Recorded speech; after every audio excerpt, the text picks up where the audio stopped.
would like to talk about the life of an international student in Canada. It is lately a trend that if you have arrived in Canada, then you must have an Instagram account, you must have a YouTube account where you are talking about your life in general. The problem with that is, in most cases, I'm sure there are some who also will talk about what exactly is going on, but in most cases, people are talking about their Mustangs, their Jeeps, their fancy cars, how they got a iPhone 13, how they managed to get a big, beautiful house with a swimming pool, and or how they're living the high life where they can be out and about, they're traveling, etc., etc.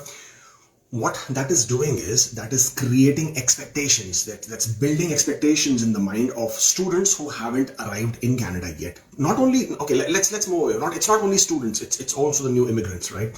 And these people are coming here with a lot of expectations, which are at times unrealistic. Reality of the life as you come in as an international student actually is not that easy or that simple at all. In most cases, people have probably taken a lot of loan, education loan, or their parents have taken a loan in order to fund their education. A lot of these students are first-time travelers, first time out of their country.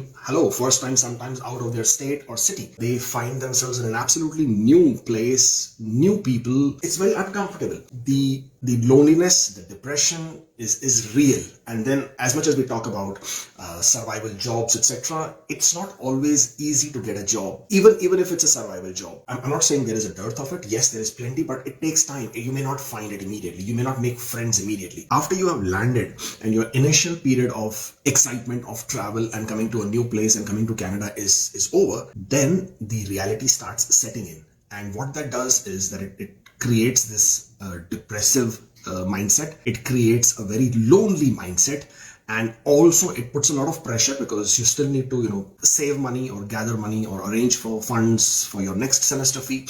You probably have to look after your own living expenses because, and I'm saying this is a fact of life with a lot of international students. The point I'm trying to make is that recently I read an article. It was, I think, yesterday. It's in Toronto Star, whereby a funeral home director is talking about how frequently are they seeing, young bodies coming for funeral.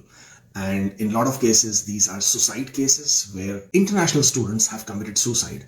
And the number or the frequency of such instances is quite high. This is not the best subject for a Sunday morning discussion, but it's a real subject, something which people who haven't yet come in, people who are still preparing, people who are still arranging or researching or whatever you want to call it, you should be aware. Please do not fall into the trap of watching all these YouTube videos or watching all these Instagram accounts and feeling and thinking that you will also have a fancy car very easily. You will also have a fancy house very easily. You will also have a new latest gadget easily. It's like a snap of the finger. All of these come with a severe consequence. They all come with a serious, there is a cause and effect kind of a thing. One, you will obviously not be able to buy in cash. So when I'm saying cash means you're not going to be able to pay $30, $40, $50, $60,000 for a fancy car down. You probably are not going to spend $1,300, $1,000 or $1,500 for a fancy mobile phone or a gadget.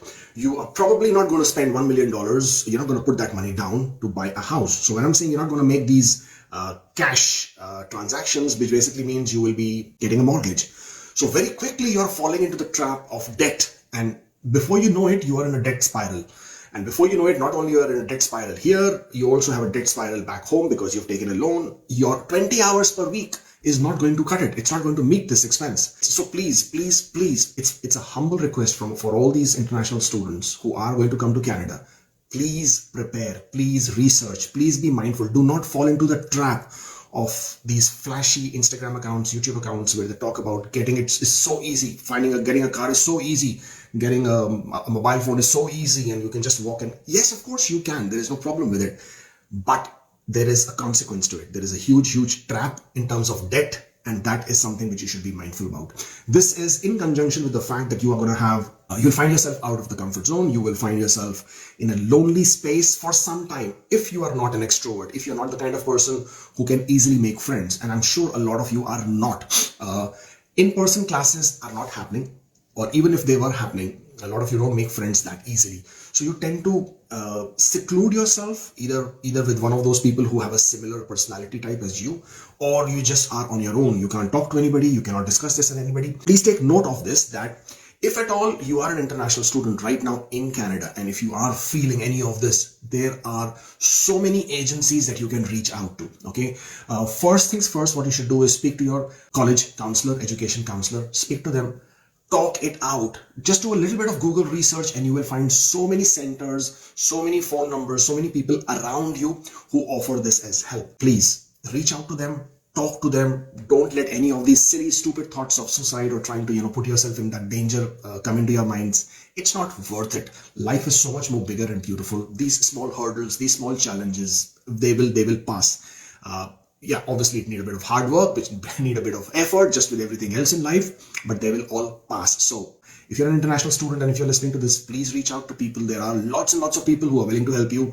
You just need to reach out. You just need to call them out. Okay, so that's for you if you're in Canada, and if you're not in Canada, then this is for you as a caution, as a warning. If you're coming to Canada, please do not fall into trap with all these things. Be mindful, be aware. And if you are of a personality type which is not really outgoing, you cannot make friends easily, well, then be aware that this is probably going to hit you, and do everything you possibly can to stay in touch with whoever your family is, whoever your friends are, and build that small network. And then you probably are going to start feeling better and better as in how each day passes. But extremely, extremely important.